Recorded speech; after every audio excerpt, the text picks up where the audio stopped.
Hi, welcome to the Riverdale Art Walk Artists Interviews. Today we're continuing our interviews and we're going to be interviewing Kate Taylor.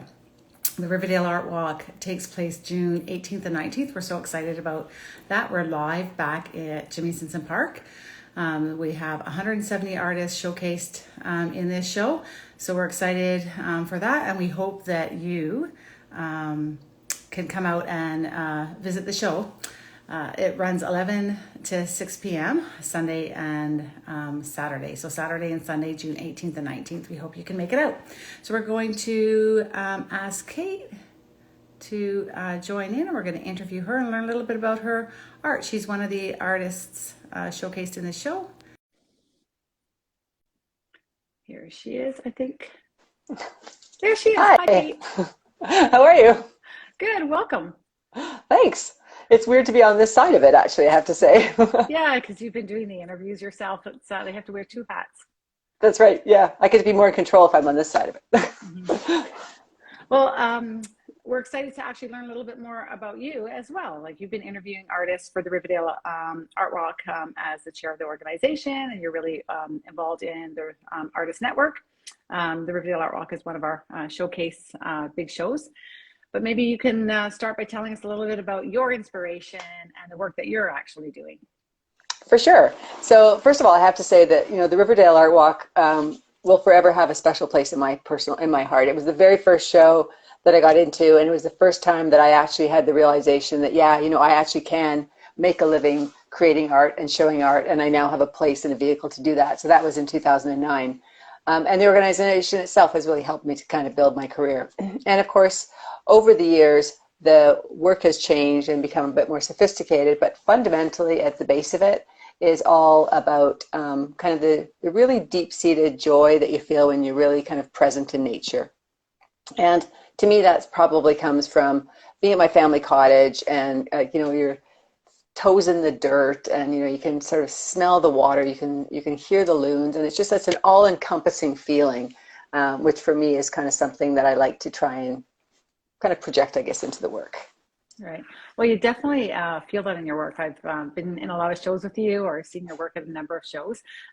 Maybe, I don't know if you have any examples there, but you're an abstract painter. So I don't know if everybody knows that who is seeing this video, but maybe you can explain a little bit more about your process that I see as sort of a background. I can, but it's yeah. not really your whole piece. So I just want in your studio, and if you have anything. It's funny because I'm, obviously headed off to a show this weekend, so all my stuff is downstairs. Okay. But this is kind of an example. So my work doesn't show up very well digitally, but really it's about, because of the fact of my connection to nature, and I'm really a real fan of believing that if you can kind of bring nature into your home, it does something really positive for your mental and emotional state. So I work only on a birch panel. I make sure that my birch panels have really interesting wood grain, which tends to often look like water ripples. And so I start by staining the wood and making sure that I can really reveal that beauty of that wood grain and try and retain as much of that as possible. That helps me kind of figure out what am I going to leave and what am I going to cover up. And so often if the wood grain is really beautiful, I work fairly minimally in terms of the actual composition, because I want to really celebrate that organic component of the wood. I work only with a palette knife. And the reason I do that is because I just wanted to prevent myself from getting really tight and fussy into details. I think I'm more interested in capturing, the energy of nature and the movement of it and the shapes and stuff versus actually trying to do it representationally. Huge respect for artists that do paint realistically. It's not something that really kind of excites me. I think I just like the serendipity and the unexpectedness as I'm creating of something that's really more at an emotional level. Right. So yeah, I would. Oh, sorry. Go ahead. I would say I'm kind of a process artist, in the sense that I really believe that for me, a huge part of the work is actually in the creation of the work, more so than the final product. And so I try, and because my work is about joy, I try and really only paint when I'm feeling joyful or feeling happy, because I think that actually comes through in the work. And so that act of creating and that act of sort of deciding where to put my marks, especially working on the wood panel. Once it's down, I can't pull it back. So there's this combination of you have to commit, and once you commit, you have to accept what's there. And if it's not exactly what you wanted, you've got to work around it. And I kind of like that that unpredictability of the work for me. That kind of a little bit excites of me. serendipity takes place when you're working, like in the moment, like with your mark making. Yeah. And I know that with your palette knife, you pick up a lot of different colors within your palette knife to brush that on. So it's almost like you have a story within a bigger story, it seems to me sometimes with some of your work. Yeah. And I find that really interesting. So the closer you get to your work, sometimes the more you kind of can see, and the kind of the story and the patterns kind of reveal themselves. Yeah, well, I'm glad you noticed that, because that for me is a really important part of it too. So each one of my little petals, or most people call them fish, they look like goldfish, I guess. I always think they're flower petals, but no one else does, but that's totally fine. I usually load anywhere between 5 and 8 colors on my knife, so that each swipe has multiple colors in a single swipe, so that it is actually interesting. And really the thought for me is that you can stand back and you can look at the whole piece, and the closer you get, you see more of the intricate details in it. With the goal that you can continue to look at the work for many years and continue to find new stuff in it and new ways of looking at it. I only sign the back of my work, and that's intentional as well. Because I work flat, I actually have no upright, so there isn't really a proper top or a bottom. Compositionally, I try and make it work so it works compositionally well in all 4 sides. And one of the reasons for that is I also like the play of being able to hang it upside down, and that people perceive the piece differently, they read it differently, they see different things out of it, which I again think is kind of a fun part of the final owner being part of that creative process. Yeah, it's cool. I actually have a piece from an artist that I've hung vertically and horizontally, and I think that it kind of plays that way. Like it works in both formats. It's again an abstract piece, so I think that that's something that you actually get more than one piece within a piece sometimes. That's right. But it's a deal, 4 in 1. so that's awesome, and I think that everybody can kind of appreciate joy and the energy that you have in your work, bring that into their environment. It's really an awesome celebration. I can't imagine somebody not wanting that. We all need a little bit more of that in our lives, I think. So yeah, that's great. I think for me the joy, but I think it's also really actually about the color. Like I'm really very, very color focused and color driven. And so definitely it's not for everybody. Like if people don't like really strong, bright color, then that's totally cool. But that's what I like to work on. I find my work fits really well in homes that have just had a renovation, so they're really beautiful and modern and clean and white walls, and they're looking for a pop of color or a bit of personality or something that kind of brings their own kind of energy into the space. Maybe you can tell us a little bit more. I know that you have a couple of different collections. When I was on your website, I saw that you had some different kind of stories.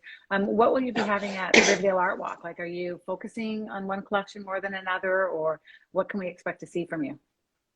I tend to work in almost all my collections at the same time, which is a bit unusual. Most artists will work on a collection, and then when they're finished it, they kind of move on to the next one. Horizon is probably my newest collection, and that was inspired by living at the cottage all winter and kind of seeing, the frozen lake and the water and this tree line and in the sky. And so that's going to be a piece I'll have a lot of those in with the gold foil. My energy and motion I always carry. It's people really love it. I love to do it. I find it's a very satisfying sort of style to paint. And I will also likely have some from my Harmony collection, which is probably my most representational. That kind of tends to be more kind of almost like floral and gardens and kind of the energetic energy. That's a fairly new series for you. Yeah. That series, yeah, it's beautiful. I sort of developed Harmony and Horizon during COVID. And so some of that was, the first one was really, Harmony was about trying to, realign my own brain with kind of trying to just reconcile this new world and kind of start to create my own space in it, my own harmony within kind of this new environment.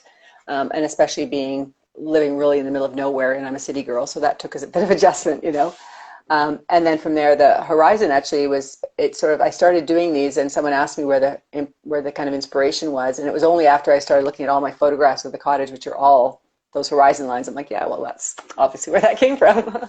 I've been looking at it for 2 years. Yeah. Well, I think it's great that you have that kind of retreat. You have a couple of different studios. Having that studio at your cottage, I think I can really see that influence in your work. So I think that's a real bonus. Is there anything else you'd like to share a little bit about where you're represented or where we can find you as an artist in the GTA or beyond? Like, Yeah, do you so have any I other do. upcoming shows? I'm in Ottawa this weekend coming up with you, so that's going to be really fun. Yay. I'm represented by a number of galleries in Toronto, so Art Gallery, Petroff, PI Fine Arts, and Spence Gallery, as well as a few in the U.S. And probably one of the biggest things I bring to the table is I have a zero risk commission policy. A lot of my work is commissions because people kind of like a certain idea and they want to be different size. And I will work with the client until they get something that they totally love. And if they don't love it, they don't have to take it. So it's kind of, I really want people to feel that joy of the piece that's going to be in their home. Right. And so somebody with the process for that would be like they'd go on your website and look at some images, or if they saw you at a show, let you know what they enjoy of your work, and then you would actually create a piece in the size that Yeah. they need or the color palette they would like. Yeah. Does And that make sometimes sense? sometimes it's done all remotely through digital, like through photograph or Photoshop and superimposing the paintings into a space. Sometimes now that COVID is kind of starting to break up a little bit, then, Yay. yeah. So then I actually would normally go into someone's home and bring different pieces and provide some kind of my thoughts and insights as to what I thought would work. Yeah, the fact that we can actually do these in-person shows again is great. So I really encourage everybody to go check out Kate's website and check her out in person. Hopefully you can make it to the Riverdale Art Walk. And if not, she's in Ottawa. She's in Ottawa, like she said. And then you have other shows in the GTA area this Yep, summer, starting or? again in September. I've got a show middle of July in Prince Edward County at 2 Gallery, and then Oh, San wow. Diego, and yeah, so Cincinnati in September. So, Yeah. yep, trying to, Well, yeah. spread the love. Yeah. Yeah. So for those who don't know, Kate actually travels across border and does a lot of shows in the US as well. So that's exciting that you're going to be able to start doing that again, right? Yes, yeah, Yeah. that would be nice to kind of resurrect. Right. So, Kate, where do you see yourself moving forward as an artist? Like, where do you see yourself in like a couple of years? I know with COVID, it's kind of changed some of our plans and where we're presenting ourselves. But what's your big ass goal as an artist? You're I'm going to turning turn the that back tables on on me, you. are you? It's a question Well, Kate asks all the time. I know. I think my big hairy ass goal would be, yeah, I'd like to have a solo show at the MoMA. That would be pretty awesome. Probably not going to happen in the next couple of years. I think I want to be a little bit more efficient with my practice. I find that, it's always a classic is that the busier you get as an artist, the more time you spend on administration. And I'd love to spend a little bit more time actually on the work. I really want to travel. Like I like to travel for art, and I enjoyed, I did Barcelona and did an art show in Barcelona. I really enjoy that kind of challenge of it. I love the art fairs. I love the outdoor shows. I love talking to people. I love kind of getting that feedback from people. So I think I'll just kind of continue to grow the business. And, it's a plus and a minus for me. I always say yes when an opportunity comes. Sometimes I can't really afford the time, but it allows me to do a lot of really cool things that I want to kind of continue. Yeah, it sort of And can I guess, kind of push yourself as an artist, right, into a yeah, new, like it can actually be a new breakthrough in another whole area. I have had the same thing happen in my practice, so that's awesome. yeah. And as you And go to a new place, there's different colors. yeah, are you doing an artist residency this next year, or Yep. is Yes, I that am. I'm because, doing yeah, an artist residency with my sister in Chateau Orcevaux in France. That's in next year, so that's really exciting. I think the other thing I would really like to do is I really do really believe strongly in kind of artist mentoring and helping artists with the business of art. So my Talking to Artists interview series was really designed to do that. I'm actually approaching 100 episodes, so I'd like to really actually try and get that out there in a more regular format so that it can be something that's predictable and a useful resource for people as well. awesome. And so before we leave, if there was one thing you wanted to share about your work and that you want people to remember you and your work for, what would that be? Like, in one statement, what would you say? Is it? I think it's making people happy. Like I think it's kind of, it's so often art that is celebrated as work that people are exploring their angst and their depression and stuff. There's absolutely nothing wrong with that. For me, I feel like there's so much angst in the world already. I really just want to, make people happy. I want people to look at the work and feel like in their soul that they're feeling just a little bit uplifted. Awesome. Well, that's a good place to be. I really feel that same sort of love and the joy and energy in your work. So I think that's well portrayed in your work. I really enjoy your work, and I have a piece of my own home, so I'm happy with it. But Well, thank you.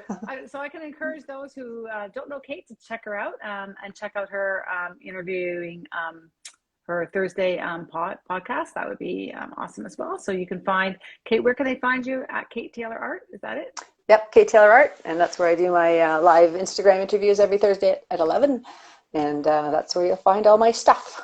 And your website as well. Is it Kate Taylor Art or is it Kate Taylor Studio? .com. Okay. Yeah. Okay. So Kate Taylor Studio and Kate Taylor Art. Check her out. That's right. Okay, well, thanks so much, Kate. I'm going to close this off and let us get on to the next interviews. But it was really great chatting with you. Thanks so much. That was great. Thanks a lot, Angela. Right, thanks. Okay, Bye. bye.